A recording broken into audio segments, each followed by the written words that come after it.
done a television show for ABC, and it was a satire of different things on television, sitcoms and commercials and dramas. And one of the things we did was a satire of an old the rock and roll show called, they had him on late night, these old rock and roll shows. Conan O'Brien finally broke his silence about that jaw-dropping night when Rob Reiner and his son Nick clashed right in front of a packed room, and it wasn't subtle at all. What people thought was just awkward family tension quickly turned into something way more unsettling than anyone was ready for. It all went down at Conan's Christmas party, the kind of invite people guard like gold, and he admitted he personally watched Nick yelling straight into his dad's face. What started as uncomfortable energy shifted fast into something dark and heavy. At first, most guests didn't clock it as serious. It looked like a regular family disagreement. Tight vibes, sure, but nothing explosive. Or so they thought. People kept chatting, sipping drinks, assuming it would blow over like most awkward moments do. No one realized they were witnessing the early cracks of something breaking apart in real time. What seemed like a heated exchange was actually the start of something far more serious, and by the time it hit, it was too late to unsee. Later on, the mood change became impossible to ignore. From the second Nick walked in, the energy felt wrong. While guests laughed, joked, and soaked in holiday cheer, Nick stayed off to the side, cold and distant. He didn't laugh by the fire, didn't jump into conversations, didn't vibe with anyone. It was like his body was there, but his mind was somewhere else entirely. At first, his words came out scattered, half-formed thoughts that didn't really land. Some guests whispered that maybe he was nervous, maybe overwhelmed, but then his tone flipped, sharp, heavy. The warmth in the room disappeared in seconds. Every word Nick fired off landed on his dad like a straight punch to the chest. The room went dead silent. Guests exchanged uneasy looks, leaning in to whisper things like, "Something's wrong," and "He's scaring people." Within minutes, the laughter, the music, the glittering lights, all of it meant nothing anymore. Right there, in plain sight, one of Hollywood's most respected families was coming apart. For years, Conan O'Brien's Christmas party had been Hollywood's unspoken safe zone. No fake smiles, no cameras, no headlines chasing clout. Just one night where people could relax and breathe without being watched. Conan protected that space fiercely, giving everyone a rare moment to feel human again. Regular guests still remembered the vibe perfectly. The smell of pine in the air, warm cinnamon drinks, easy conversations that didn't feel forced, real laughter not staged for cameras. Even the biggest names dropped their guard. Hollywood without the masks, just for one night. But that peace shattered on December 14th, 2025. Just one day later, Rob Reiner and his wife Michelle were found dead inside their own home. The news hit like lightning, sudden, shocking, unreal. Hollywood froze as phones buzzed nonstop, and timelines flooded with one name. Nick Reiner interviews from the past resurfaced everywhere, including one where Nick once said, "I never made a decision in my career based on money, not once. I'm not gonna lie, it's nice to have money, right? But I've also not had money, and I'm okay with that. I really wanted to keep my body of work." Those words landed differently now, like fragments of a darker puzzle snapping into place overnight. That cheerful Christmas party memory turned into something else entirely. Every smile, every glance, every word from that night replayed in people's heads like scenes from a mystery. When Conan finally spoke, his voice didn't sound like the late-night funny man everyone knew. It carried weight. Heavy, uncomfortable truth. He admitted he wished none of it was real. He said everything started falling apart the second the door opened and Rob Reiner walked in with his wife Michelle and their son Nick. Guests from that night all described the same eerie feeling, not a sudden silence or a dramatic shock, but a slow, creeping chill that spread through the room. Rob wore that familiar Hollywood grin everyone knew, the one he'd perfected over decades, but it wasn't joy, it was muscle memory, like he was trying to hide something heavy sitting in his chest. Conan later admitted Rob didn't look comfortable for even a second. Rob didn't drift toward friends or slide into easy conversations like he usually did. His eyes kept moving, scanning the room nonstop, not like someone soaking in the moment, but like a man on alert. Every corner, every face, every detail. He didn't walk in with celebration energy. He moved like someone carrying a weight he couldn't put down. You could see him holding himself together, every gesture measured, every smile controlled, like one wrong move would crack the mask and let whatever was eating at him spill out.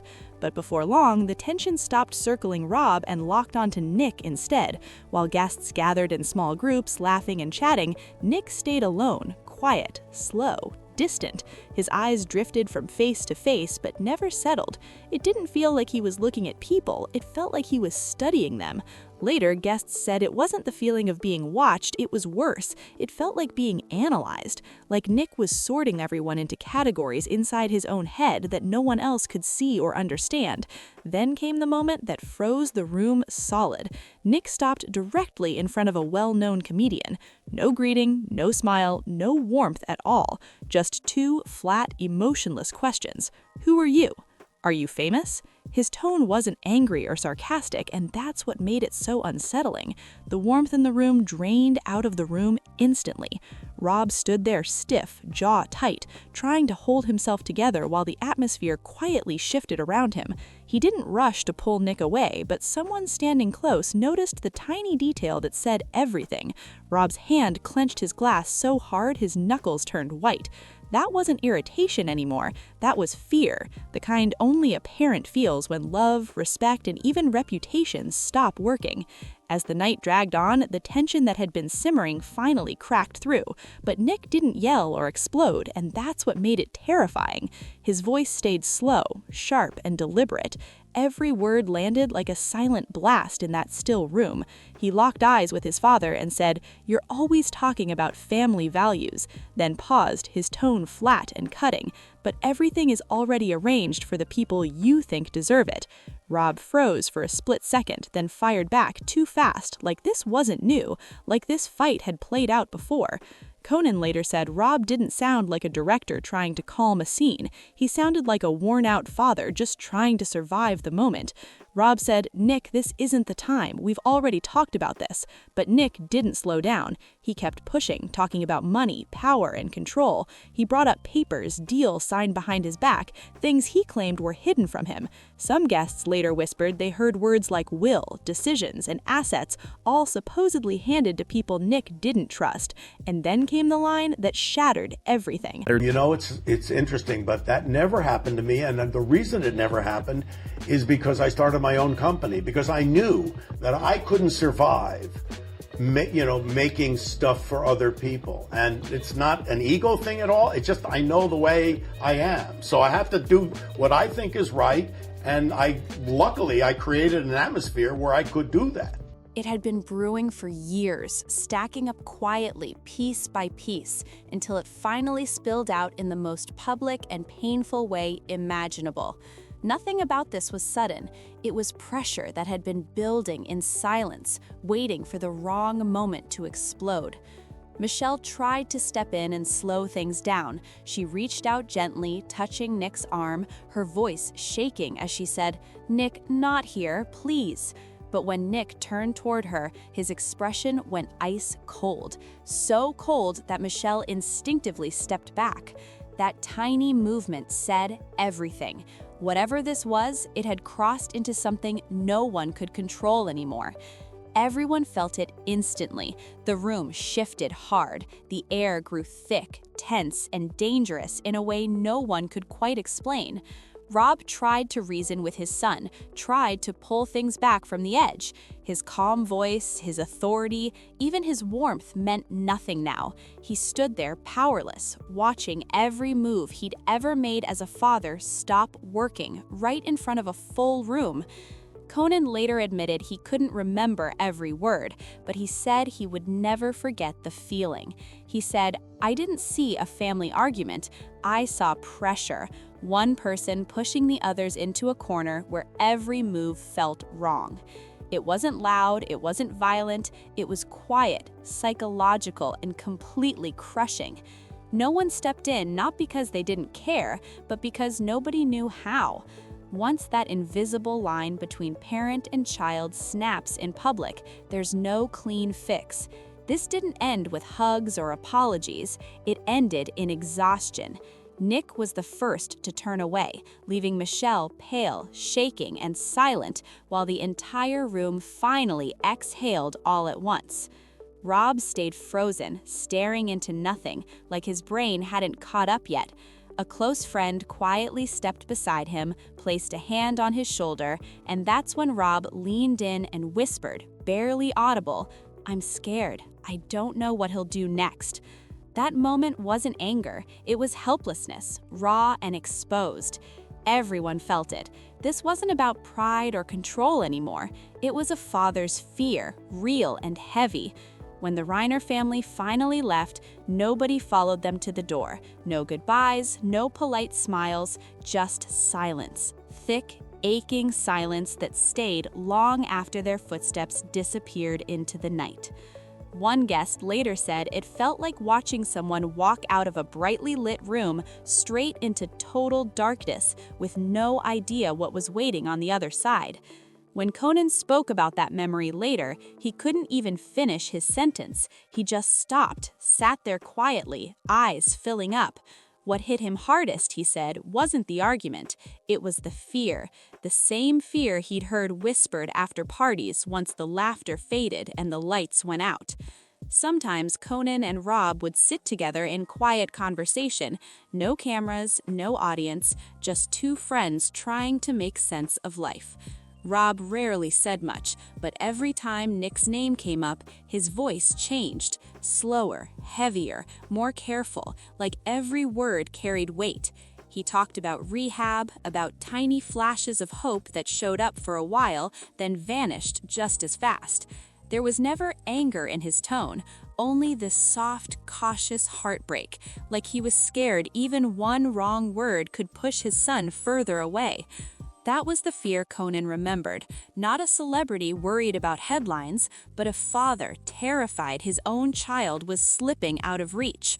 Rob once said quietly, almost like he was talking to himself, "Being a father in this situation is incredibly hard. You want to protect your child, but at some point you realize the final decisions aren't in your hands." Those words carried more weight than anyone realized at the time. So when Rob whispered, "I'm scared," that Christmas night, it didn't come out of nowhere. It was the echo of years of warning signs stacking up, signs he couldn't ignore anymore. They had been there all along, visible to anyone willing to look closely, but too painful to fully face. Later reports started filling in the gaps most people never knew existed. Nick had been battling addiction for years, moving through rehab after rehab. Each attempt brought a short burst of hope before things slipped again. People close to him said it wasn't just addiction. He was also dealing with serious mental health struggles and intense emotional swings that never fully settled. In the weeks leading up to that night, everything seemed to unravel at once. Doctors had reportedly adjusted Nick's psychiatric medication, a delicate change that experts say can heavily affect mood, perception, and impulse control. Friends and family noticed he grew restless and suspicious. He became convinced that people, even those closest to him, were taking things from him. And it wasn't just about money or possessions. Nick believed people were stealing his trust, his loyalty, his love. That creeping paranoia spread fast, twisting his thoughts in ways no one could reach. Authorities had reportedly been called to the Reiner home multiple times over the years. Arguments flared up, cooled down, then quietly built again under the surface. Each time the tension faded, but the real problem never left. After the tragedy, investigators began tracing Nick's movements with chilling precision. Surveillance footage from a nearby gas station showed him calm, almost unnervingly calm, buying a drink and chatting politely with the cashier. Experts later said that calm was the most disturbing detail of all. It didn't show chaos, it showed control.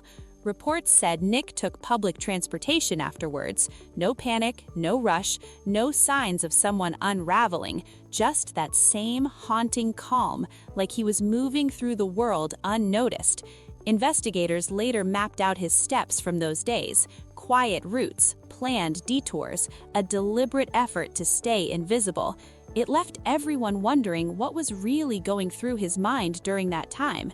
At one hotel, investigators found the windows covered with bed sheets, a small but chilling detail that screamed paranoia. It suggested he believed he was being watched. Even now, not every part of that timeline has been confirmed, but one question won't go away. How much control had Nick really lost, and how much had he been holding on to the entire time?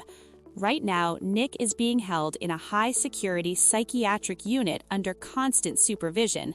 In court, witnesses said he appeared completely detached, silent, withdrawn, wearing a suicide prevention gown. He barely spoke, except to quietly answer, "Yes, Your Honor." The next hearing has already been postponed, with the judge granting more time for mental competency evaluations. To the outside world, it's just another court date, but for those who loved Rob and Michelle, it's an open wound that may never heal. What makes this story so haunting isn't just the tragedy itself, it's everything that came before it. The tension, the warning signs, the quiet moments everyone hoped would simply fade away.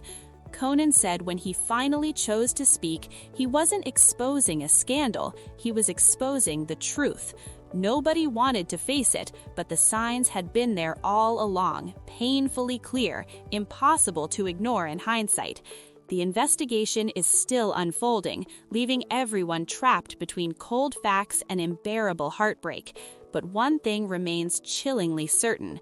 On that Christmas night, inside a home filled with laughter and holiday lights, something dark had already settled into the air. It wasn't chaos yet. It was the silence before everything falls apart. A quiet, unspoken fear hanging heavy, a feeling no one dared to name.